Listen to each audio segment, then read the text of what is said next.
Okay, welcome everyone. Today we're going to be talking about accessory structures, the small accessory structures in the floodplain. And presenting today will be me. I'm Ceil Strauss. I'm the state floodplain manager. Been with the floodplain program for about 20 years. And before that, I spent about a decade uh, as an area hydrologist in the state. And then Garry, why don't you go ahead and introduce yourself? Hey, good morning, everybody. My name is Garry Bennett. I'm a hydrologist with the DNR's Floodplain program, and I basically provide assistance to Ceil Strauss. So today, the focus is on those small detached garages and sheds that are less than 600 square feet. So some of the other kinds of things that you might think about when you're looking at these would be some of the gazebos, binzebos, small boat houses, yurts, tanks, pavilions. We'll talk about some of those in more detail than others, but the focus will be on those small detached garages and sheds. We're going to start off reviewing a few of the basics that we talked about in our floodplain basics and our map basics and the administration, just so that everybody has some of those concepts fresh in their minds. But development, based on the federal regulations, that all development does require permits, and development includes any kind of man-made change. So certainly includes the buildings that we're going to be talking about today, but it's broader than that. And next week we'll be focusing on the other kinds of grading and non-building kinds of structures you might see in the floodplain and culverts and those kinds of things. Today we'll be focusing on buildings, which people do recognize as development. And it's important to remember that they need some kind of permit. If it's a bigger building and you've got building code, you'll be giving them a building permit.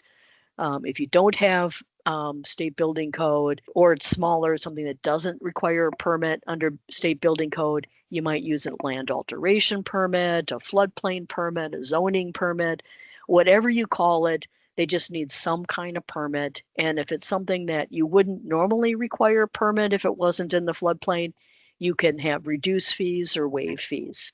And speaking of building code, sometimes communities, they have it in their mind that they don't need a building code. They don't need a permit under the building code if it's under 200 square feet. If it's one of these little things you can go to the big box store and buy. But in the floodplain, you do need the permit still. That's the main focus of this slide. This is showing how you don't need a permit under state building code normally, but in the floodplain, you definitely still need a permit. So in our typical permitting process, we've got a few main steps. One is looking at, is it actually in the floodplain? And then determining what the district is.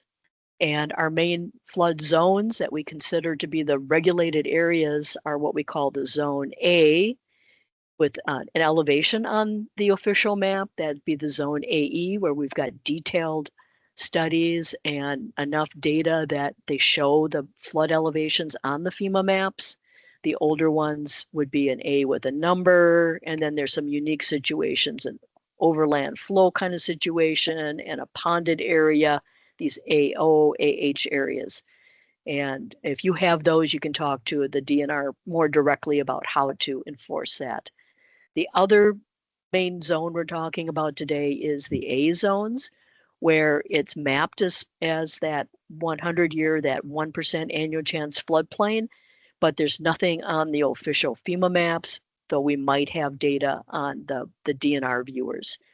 And it would also apply in coastal areas. We're really not going to talk about V zones, those velocity zones that you see on Lake Superior. But the folks in St. Louis, if they've got questions, they can talk to us.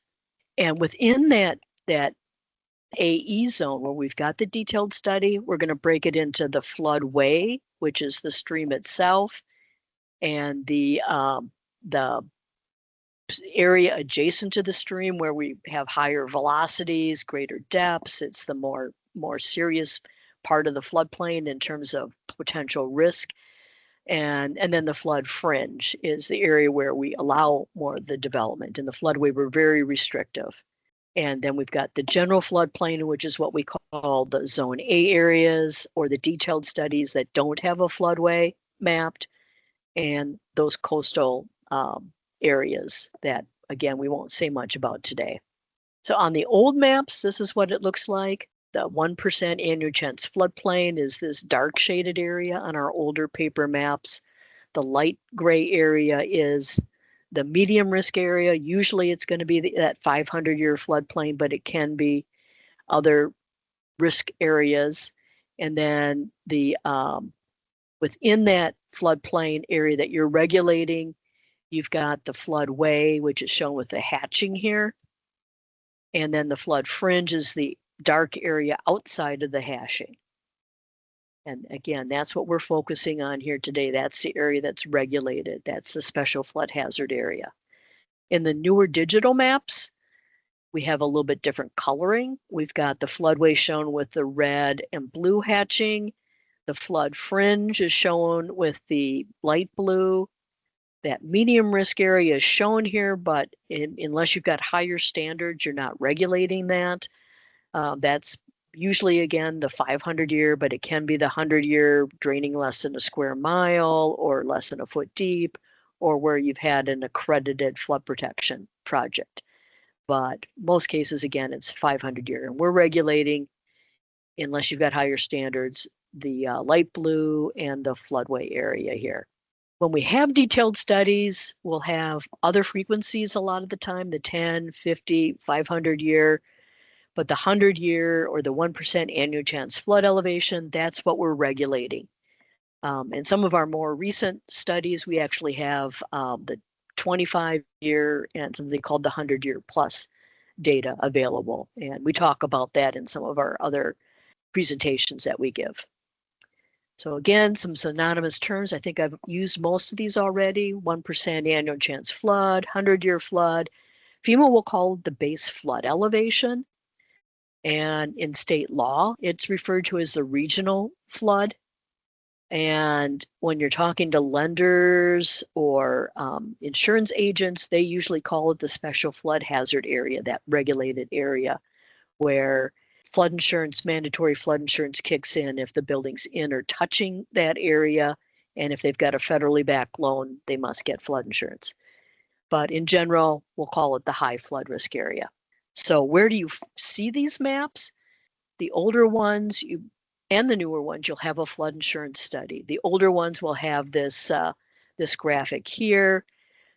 There's some of our older maps that were in the late 70s, early 80s, where you've got two separate maps. So you've got to look at the floodway map to see where the floodway is, and you have a separate firm flood insurance rate map.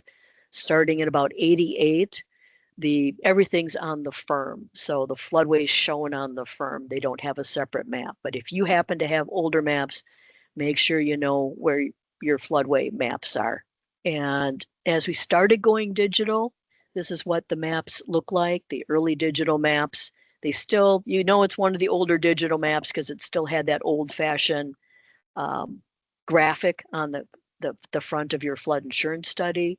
And in the flood insurance study is where you'll see the detailed information, the base flood elevations, and other detailed information that's associated and part of the mapping.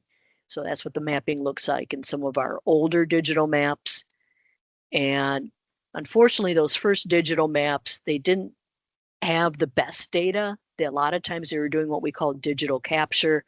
So here's an example where the old paper map showed this shape, and this is the official updated digital map. And you can see it's just did a digital capture of the old paper map. And we need to be looking at what the elevations are relative to the contour lines to more accurately find where that floodplain is. But the more recent efforts, so many of our counties that have more recent maps, they use LIDAR. So they got these great ground elevation data supporting information, and the boundaries do follow the contours and make a lot more sense in the newer maps. But part of why I bring this up is because in our state law, we say that And in your ordinance at the local level, it says that your regulations apply to everything that's mapped by FEMA, including if somebody's on a high spot, but they're on the FEMA map, you're still at least looking at that property. And in this example, they could even put in a basement and still be meeting the minimum elevations. But you're looking at anything that's in that mapped area. Plus, our state law says that if it's below the BFE and it's adjacent to that mapped area, you're still regulating it in your based on your ordinance and state law. In the past, it was harder to catch these situations, but with the LiDAR we've got now, it's much easier to catch these situations where the mapping was poor and you didn't have good boundaries. And here's the law that talks about that, and here's where that language is in our model ordinance, saying that you do regulate those areas adjacent to the mapped floodplain if they are low. So in those newer studies, they won't have that old-fashioned graphic. They'll have the state and where the county is within the state. They'll have that newer coloring I was showing for the zones. Again, the light blue and the red blue hatching is the area where we're regulating. And a reminder that datum is important. The reference to mean sea level. And in the old paper maps, we are mainly using the old 29 datum. And in the newer digital maps, except for Hennepin County, we're using 88 datum. And for, if Amelia or others are on from Houston County, they don't have to worry about it too much because it's the conversion's 0. But if you're up here in Roseau or Marshall, those areas in the Northwest, you definitely have to worry about it because it's could be over a foot difference, and you need to make sure you're using the correct datum when you're looking at those flood elevations and you're looking at what is being proposed in that permit. We'll talk a little bit about the general floodplain here, that they don't have that map floodway. This is what they'll look like on the newer maps. Here's more of a basin looking area. Here's more of a stream. That was in GIS, so they weren't using the light blue, but if you look at the FEMA map, it'd be this light blue. And I am noting that on DNR viewers, we do have some supporting data that won't be on the FEMA maps. But in general, we've got a lot of the A zones around the state. You'll see that our detailed studies are in the metro areas and along the main rivers. And a lot of the state, we've got the A zone. So those of you in A zones need to be aware of the importance of how you treat those A zones. And what we basically say in the ordinance is that you're going to treat it as though it is floodway, the most restrictive area, unless you've done some kind of analysis to determine that it's in the flood fringe, either with one of the accepted engineering practices that we talked about in our training on, we've got the video from last year, and then Doug and I were presenting on this a couple weeks ago, and we'll have that updated video available online pretty soon. We talk about some techniques that you can look at, whether it's floodway versus flood fringe, or you get an engineer to do that analysis and figure it out. I do mention lakes. We got a lot of lakes in the state. On a typical lake lot, we say that if it's above the ordinary high, you can consider it flood fringe, and below the ordinary high would be floodway. And we have optional wording in our state model ordinance that's got that language. But remember that doesn't apply if you're near the inlet or outlet, you're in a flowing situation. So here we're showing a floodplain. This is the coloring of our unmodernized floodplain on our viewer. And here's a basin. It's got a lake name, but that is not a lake where you can say above the ordinary high is flood fringe. It's clearly part of the river system. So you're going to be looking at that as floodway unless shown otherwise with modeling or other methods there. The other example here, another lake, and most of that lake you can use the above the ordinary high is considered flood fringe, but here you can see the detailed study coming in and going out of this lake. So you definitely have to look more carefully at where these inlets, outlets are. And here's one where we don't have detailed study, but we've clearly got a tributary, I think, coming in here. So, and if you ever have questions, feel free to reach out to your area hydrologist or the floodplain staff and talk through the situations. And that's a good way to document in your records what the determination was, whether it's floodway or flood fringe for that particular site. The other one we want to remind you of is we will sometimes have, obviously here, we've got a detailed study. This is part of the Mississippi River, but there's this tributary coming in and we don't have a floodway on that tributary. They do have a detailed study. They've got elevations, but they're going to have to be treated as all floodway unless you do some analysis to figure out its flood fringe. That, of course, is the key. First step is it in the floodplain? Do I need to regulate it? And what zone is it? And then we're looking at, is it allowed by my ordinance?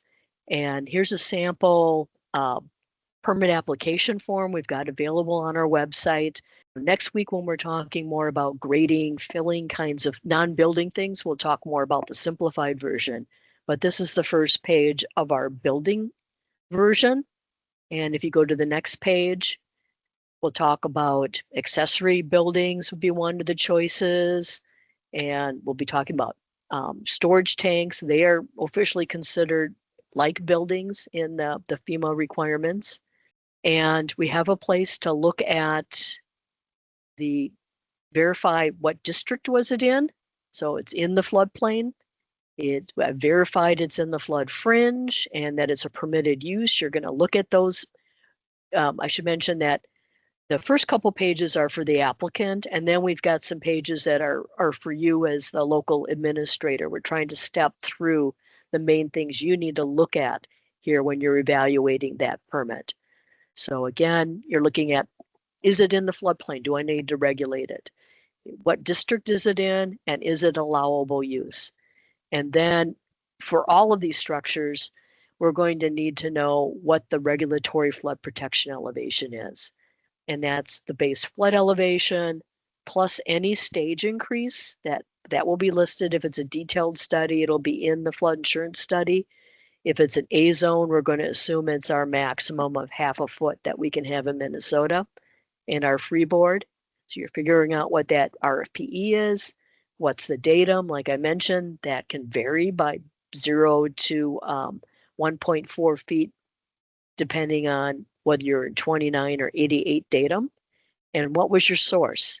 Did you get it from the flood insurance study? Did you talk to DNR and get some help on figuring that out?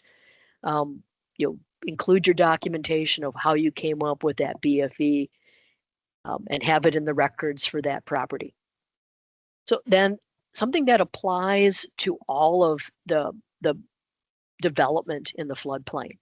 And it's in our state model. We have it in our section 4, things that apply for all development, that if you've got any kind of a structure or building, it's got to be anchored. And we'll get into that a little bit more here. It's got to be flood resistant materials below the regulatory flood protection elevation.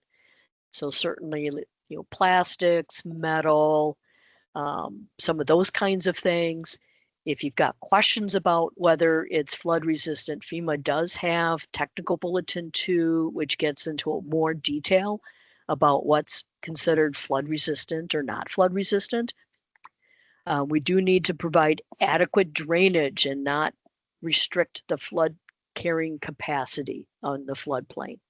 And that's especially important when we're looking at the floodway areas and the A zones where we haven't figured out where the flood fringe is. That utilities, machinery needs to be above elevated or flood proofed up to the regulatory flood protection elevation. In Minnesota law, we have some higher standards about not having storage of materials that are flammable or explosive, cannot be potentially injurious to humans, animals, or plants, and can't be causing pollution. So that's a lot of things that we don't want stored in the floodplain.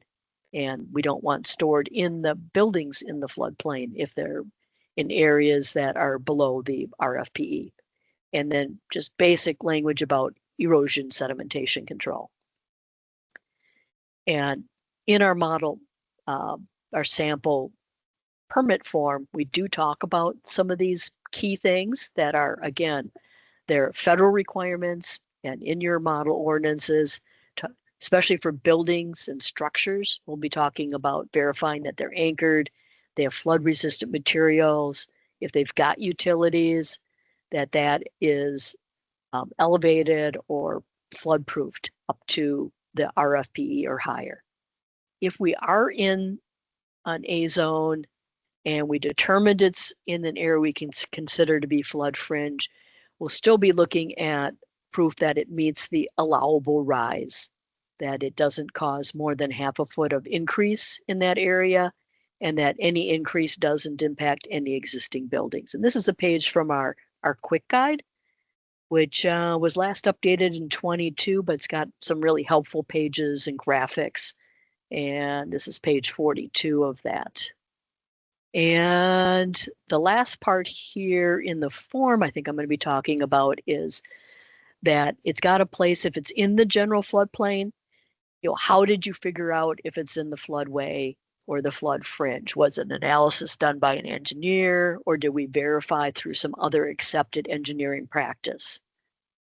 So let's get more to the meat of the accessory structures. And I'm going to start with this reference to FEMA's guidelines. They came out with it's a pretty hefty document that they came out in 2020 with the floodplain management requirements for agricultural structures and accessory structures. We're not talking about agricultural structures today, but if those do come up, we've got some good guidance in there and can talk to you about that separately as the questions come up in your community. But again, we'll be sharing the slides with those who registered for this training. So we do have a link to this document, but I'll tell you that Garry Bennett here, who's co-presenting here today, he's helped get into the nitty gritty here. And I read it more when it was in its draft stage and made extensive comments. Like, for instance, they were what they call pole barns in other part of the country are very different from what are pole barns here. And they were saying, oh, you don't have to do anything. You don't have to elevate your pole barns. And I was questioning that and found out that pole barns in other parts of the country are just a roof and the 4 poles. So, that is something we treat differently from a building with at least 2 rigid walls. So they updated that part in there in the document. And when I talked to someone from the Atlanta area, she said, oh yeah, pole barns, that's where we keep our hay. Some structures that are not small accessory structures that are not a focus today would be if they're used for human habitation at all. Here's an example where clearly the second level is used for habitation. If they're used for employment and they're accessible by the public, they're not going to be one of these small accessory structures that's only used for parking, storage. And they also need to be less than the 600 square feet that's in that FEMA guidance. And so a lot of the buildings, those pole buildings that I was just talking about, and hay barns, and a lot of the buildings, or even this example here, that's a 3-car garage, that's more than 600 square feet. Those have to be treated as buildings that have to be elevated on fill or meet one of our alternative elevation methods that's allowed with a residential or non-residential building. Whereas the smaller buildings, we've got some wet floodproofing options we're going to talk about. So what needs a permit? Again, every building. So certainly a garage. Here's a nice example of what looks like a two-car garage. They've got their vents here. It's only used for parking and storage. If it's one of these smaller buildings, it still needs a permit again, even if building code says it doesn't, it still needs the permit. And we'll still be filling out this part of the application like we were mentioning earlier. And these buildings are not allowed in the floodway. We'll talk a little bit later about the exception for buildings that are allowed in the floodway, but the typical shed, small building that we're talking about is not allowed in the floodway. So we're talking about these buildings that are less than 600 square feet. They can be elevated on fill. The 15-foot extension of fill around the building is not required for these accessory buildings. Some of your ordinances may still require that, but you could update your ordinance. That's only required for the residential buildings. And that's something we've updated in our model ordinance in the last couple of years.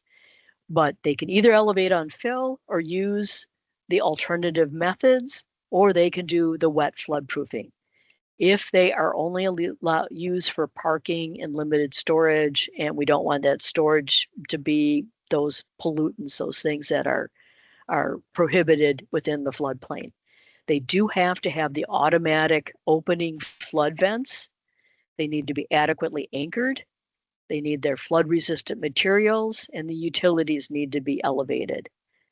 And I did want to mention that many of our community ordinances still show a maximum size of 576 square feet, the 24 by 24 building, because that's what we had in our ordinance for about 20 years. And before that, it was only 500 square feet. So if you've got an older ordinance, you want to update that, we would encourage you to update to our current model ordinance.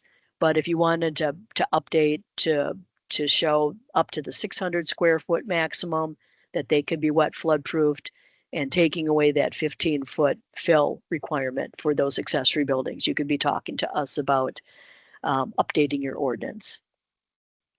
Ceil, if I can interrupt, I want to Sure. point out that shed photograph on the previous slide, that comes from the FEMA accessory structure guidance document, and I do question whether that's adequately anchored. It looks like it's on skids to me. So that's one that if I was a zoning administrator, I would want to investigate that a little more closely. Good point. Good point. Yep. And I think we'll have a couple more slides on anchoring later.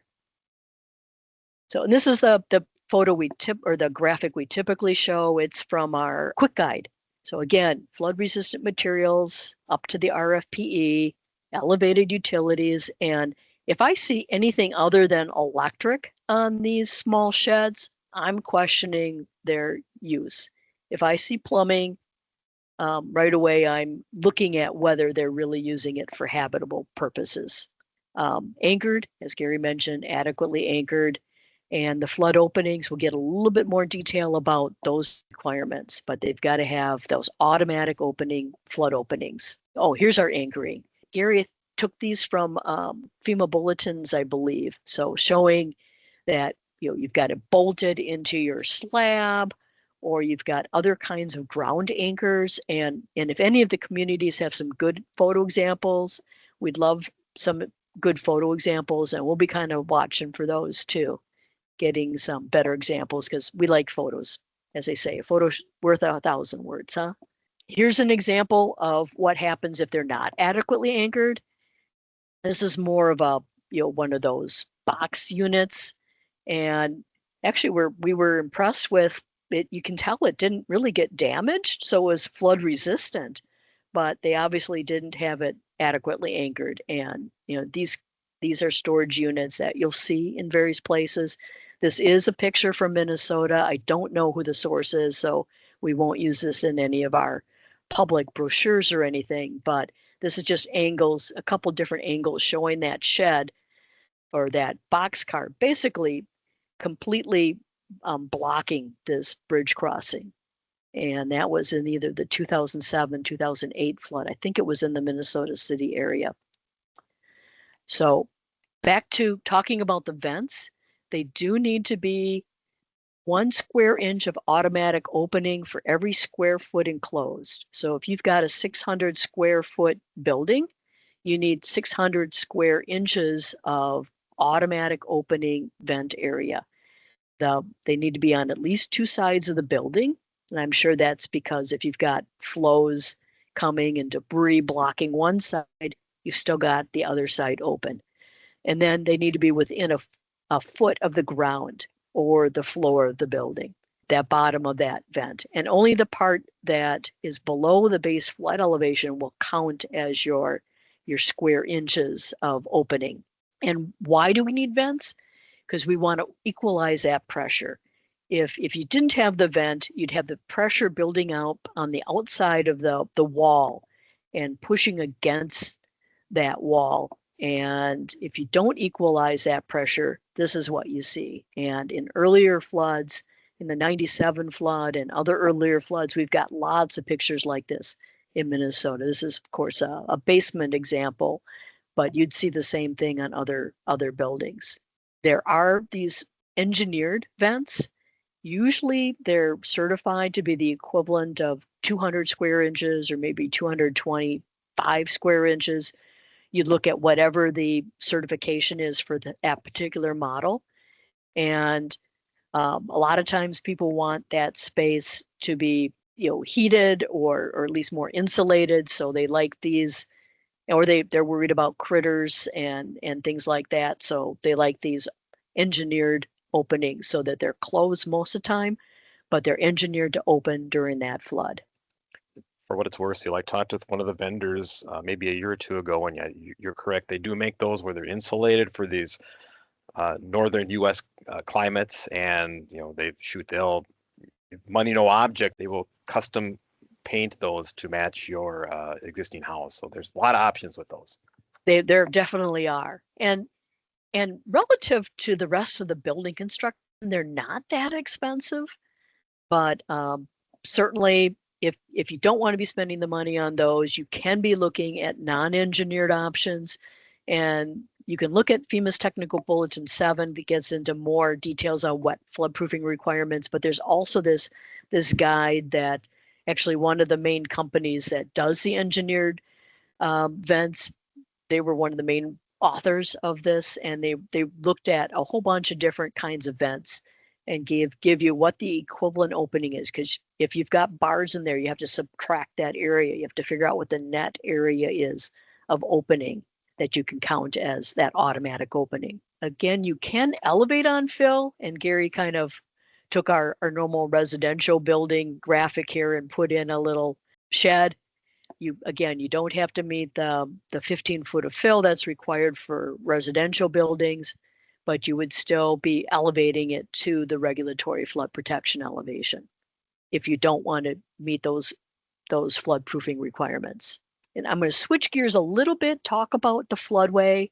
There are very few buildings that are allowed in the floodway. And the one example we'll talk about here is where it is accessory to an open space use, like a public park. And in this example here, the most common thing we'll see is the open-sided building. You could have some walls, but you've got to be able to show no rise. You've got to be able to show that it's not blocking the flow and won't cause any increase in the flood elevations. So in most cases, they're going to be open-sided. They do need to be well anchored, which you can see this is bolted to a slab nicely. The electrical and any utilities, again, it should mainly be electrical. I'm going to question the use if I see other things, but you can see that's elevated here. Usually they're going to need time to get picnic tables and other things like that out of there, or they need them either strapped to one of the supports or something. FEMA's got some nice documentation on picnic tables. If there ever is the need to anchor those, they've got some schematics on that. We don't see it a lot, but yeah, they do provide guidance. Yeah, so especially on those flashier streams, if you don't have a couple weeks of warning like you do on the bigger rivers. But again, you need that no rise certification. Over here, we're showing it during the spring flow, but you do need the no rise. We've got the sample no rise certification, and that's a 0.00 foot. It's not, it doesn't increase it much or hardly at all. It's got to be 0.00 feet, completed by an engineer. or that they're meeting other engineering practices. And because if there is an increase, you have to go through the conditional letter of map revision process, which runs you $30,000 to $60,000 and is a long process, and most people try to avoid if they at all can. And in our application form, we do have a part where we again ask about if what kind of analysis what was done, and do they have the support, the no rise certification. And this is where I'm going to turn it over to Garry. Okay, I'm going to talk about some of these other buildings we see in the flood fringe, and I'm going to start. It's a slide here. Let's talk about yurts. Maybe it's been what, Ceil, maybe the last 10 to 15 years. I think yurts have somewhat surged in popularity here in Minnesota. I think folks have realized that these are a reasonably inexpensive way to construct a building and kind of have a cabin up on the lake or along the river up north. And even the Minnesota State Park System got into the act. This is actually a photograph from Afton State Park and one of the yurts that we've got that are available for rental. But just be aware that, yes, these are a permitted use in the flood fringe, but they are habitable spaces and they must meet those residential structure requirements particularly for elevating the top of the lowest floor to or above the RFPE. We want to make special note of if they have utilities, and Ceil and I were talking this morning, this example photograph from the state park, I think they've got maybe an exterior outlet box here, but the building itself, I don't think it has any electricity. You can see the skylight, but if they do have utilities, service utilities, they must be properly elevated above the RFPE. And because it's a building, just be aware, we don't allow new buildings in the floodway, so it would not be allowed in the floodway. Asterisk for the flood fringe, as Ceil mentioned before, if it is general floodplain district, please be aware that before you can permit these, they have to have something accompanying their application documenting that it's actually going to be located in the flood fringe and not the floodway. So just a few more example photographs of some of Minnesota's yurts. Again, these come from the state park. We've got some in Afton, Galindalo, a few more up north. And I do like this image from the interior, just to kind of show you what it looks like on the inside. So it does have rigid walls. You can see they've got the wood lattice, and it's got a fully secured roof. So definitely a habitable space. I'll just mention that these and other glamping structures are becoming much more common around the country. And I know, talking with other states, they've had to get into some interesting reviews of these kinds of buildings. Yeah, and my understanding, they're semi-portable. These have a canvas side, but some of them are certainly more permanent. I've seen some photographs where they're using wood siding and things of that nature. But I think the popularity is that they're fairly inexpensive to construct. What about those restroom and toilet facilities? And Ceil and I and Ricky, we do get asked questions about these. Maybe your community has a wayside rest or public access or just a community park, and you want to have those restroom facilities like a vaulted toilet, which is what we're showing here. This is, I think, is also from this is from one of the state parks up by Two Harbors. I don't remember the park, but this is from the 2024 flood. This was along a lake by public access. So this is one of DNR's toilet facilities with, it's basically a vaulted toilet. Yeah, these are a permitted use in the flood fringe, but just be aware that, yes, they must be either elevated to or above the RFPE or flood proofed. And I think the key consideration for these facilities is, these are sanitary sewage or sewage treatment systems. So they must be designed to minimize or eliminate that infiltration by floodwaters. So, essentially, if this is exposed to floodwaters, you don't have floodwaters entering the system, and and must minimize those discharges from the system to floodwater. So that probably the more important part. We don't want this releasing sewage into our water courses. I will mention some of these facilities are along water courses, like say the Mississippi River in St. Paul, where we know we've got adequate time or to anticipate the flooding. There's lead time before we actually have that flooding event. We know it's coming, and so we can take action. So there's some instances where I think St. Paul Park staff, they've got a few of these. They monitor flood conditions, and when they know they're going to get hit, they have park staff go out ahead of time and they basically shut this thing down. So they seal it off. But there are other situations where you've got a flashy system where you don't have that lead time to go out there and isolate this from, like I said, seal it off. So I think under those situations, you're definitely going to want to have to elevate that or dry flood proof it. Mentioning vault toilets, this is a photograph that was shared to us by FEMA, and they're just showing you the installation of that vault. It's essentially a sewage retention tank. It's one I actually shared with FEMA, getting their input, okay. verifying that the vaults could be below the flood elevation, but Yeah, so they're designed to not allow, like you said, the infiltration or leakage of sewage. And maybe this goes out saying that the bottom of that vault is not going to be considered the floor. We're going to be looking at the slab, or we're going to consider the top of that slab to be the lowest floor in a case like this. Small boathouses, and these are highly regulated, not only through floodplain, but particularly through the state's public waters permit program. So essentially, new boathouses are not allowed, even through our public water permitting program. But otherwise, the existing ones are allowed in the flood fringe. Of course, they must be wet flood proofed. I think by their very nature, they're going to be wet flood proofed. We're not going to have a elevation in most instances. They're designed so that lowest level is going to be flood proofed. The key here is that you're really only using this for storage. You keep your boat in there and your boating accessories. You've got automatic flood vent openings, or in some cases, if these are just open all the time, you've got a lot of these by their very nature. They've got openings to the lake. Any electrical utilities would have to be properly elevated above the RFPE. I think Ceil noted before, if you see other things other than electric, we start to question whether or not these are being used as habitable spaces. We do tend to see these want to be converted. They might want to put a bar and recreational area into some of these. So that's something to be mindful, is that are these being used for habitable space and not strictly meeting that exclusive use for parking and storage. I'll mention on lakes, yeah, and I think Ceil talked about this a little bit. On lakes, we can use that ordinary high water level to delineate what is floodway versus flood fringe. So above that ordinary high water level, floodplain, we're going to consider flood fringe. Below that ordinary high water, we're going to consider floodway.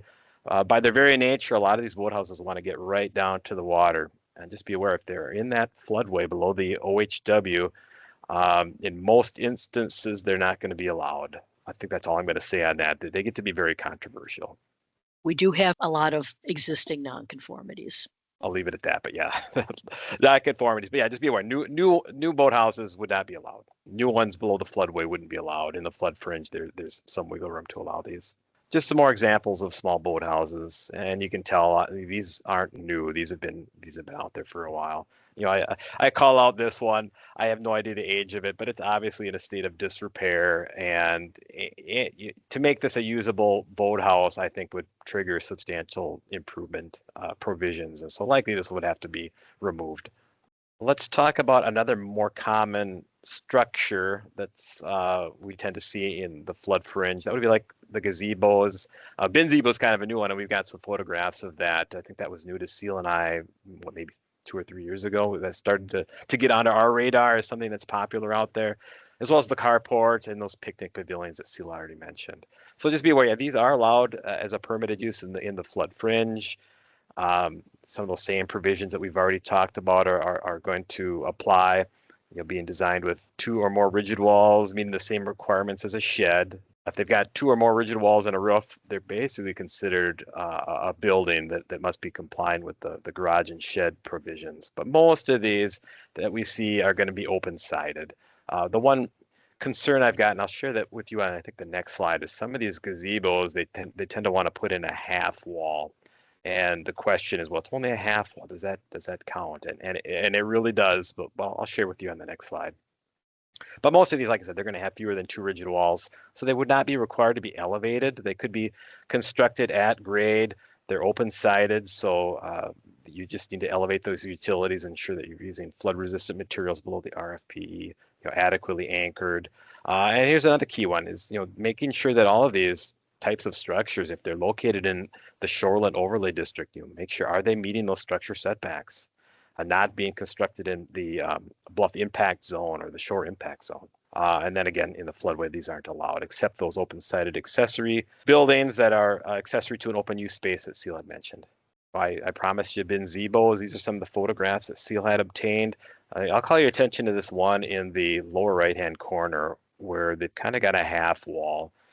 And somebody might make the argument that this is open-sided, but we would disagree. We would say this would not have fewer than 2 rigid walls. So this one would have to be permitted the same as a shed or a detached garage. But these other ones would be considered open-sided, again, constructed below the RFPE. They're basically by their very nature internally wet flood-proofed. We allow additional uses for these types of buildings, so they could be used as, I don't want to use the term habitable space, but they could be occupied by people for an extended period of time. So you can see that it's a recreational area. So these are kind of the one types of examples where they can be used by people for extended periods. Here's an example of a gazebo during a flood, and Ceil and I were talking about this a little bit. I thought maybe that this wasn't adequately anchored and this gazebo had moved.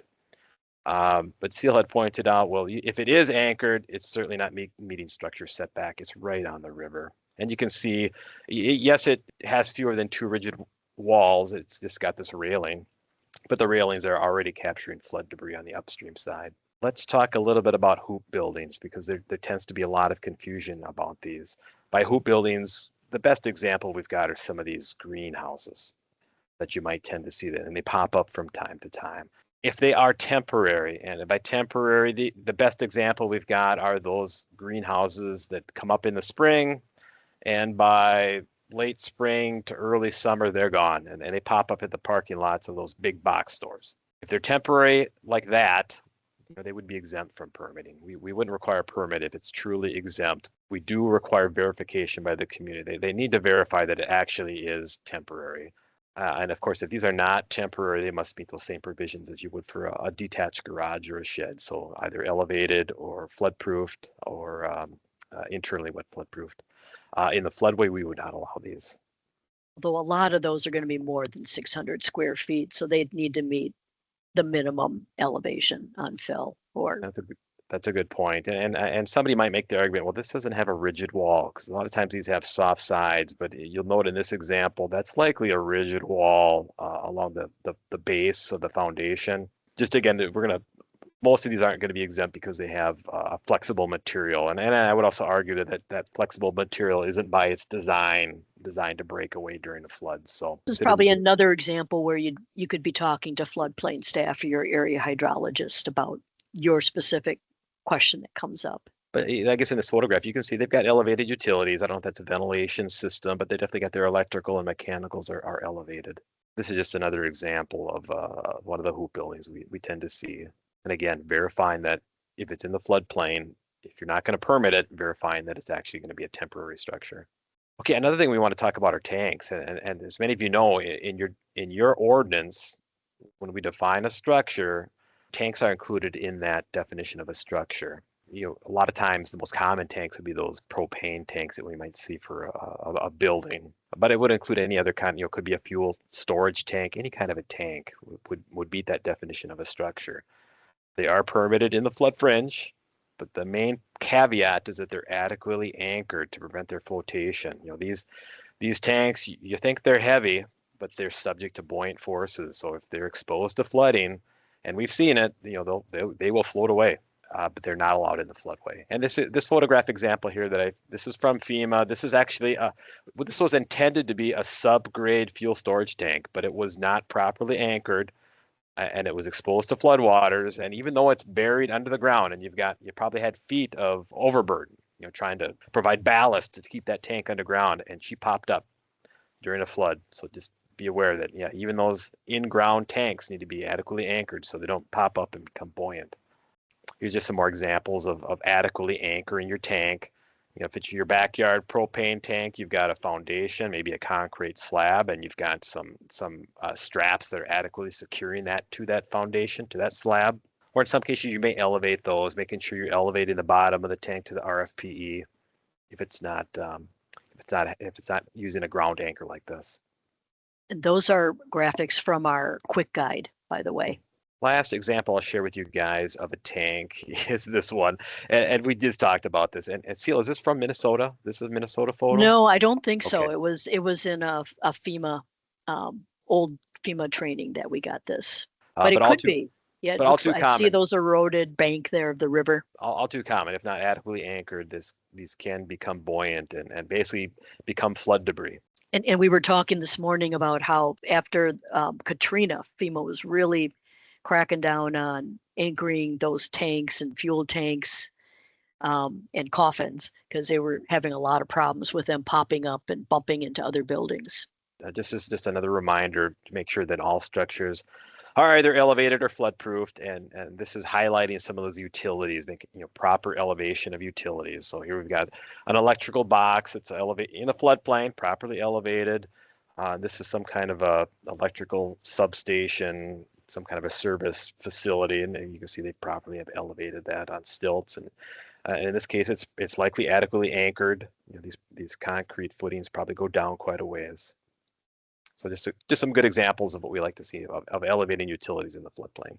And I think I'm going to turn it over to Ceil to wrap things up here. Yep, we're going to end with talking just briefly about inspections, as-built documentation, that when these sheds or buildings go in, you do need to document that they're either elevated or they're properly flood proofed. If certainly you can have a registered professional engineer or land surveyor do that. You can use the official elevation certificate, but for these smaller sheds, more often you might be using our example as-built elevation form that we have available on our website, or using other documentation like photos and showing the vents and the flood resistant materials, but you've got documentation that they're meeting your ordinance.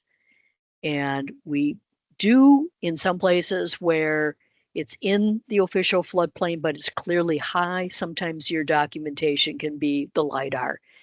We did have a Water Talk article maybe 4 or 5 years ago where this was the topic. We've got a link to that article, and this was an example here where, they're 30 feet above the base flood elevation here. So in this case, I wouldn't expect them to hire a surveyor that they can use the LIDAR. And just a reminder to be doing your enforcement. If you see buildings in the floodplain that weren't permitted, making sure they meet requirements. Now we can get into discussion about how small that building has to be that you're going to enforce, but even those very small buildings, they can end up dislodging and becoming debris during the flood. So if nothing else, at least educating people and making sure that they're anchored in flood resistant materials. We end with some links to some of our useful sites. We mentioned our quick guide a few times. We got a link to that. And for looking at the FEMA maps, FEMA's Map Service Center, and the Flood Map Changes Viewer, and the National Flood Hazard Layer are really great sites. Our Mintopo site, really helpful for seeing the 2-foot contours, and our Lake and Flood Elevations online site for seeing some of our A-zone supporting data that we've got. Other information's available on our website. I want to say thanks to everyone for attending today. I hope that it was helpful information. We appreciate folks coming, and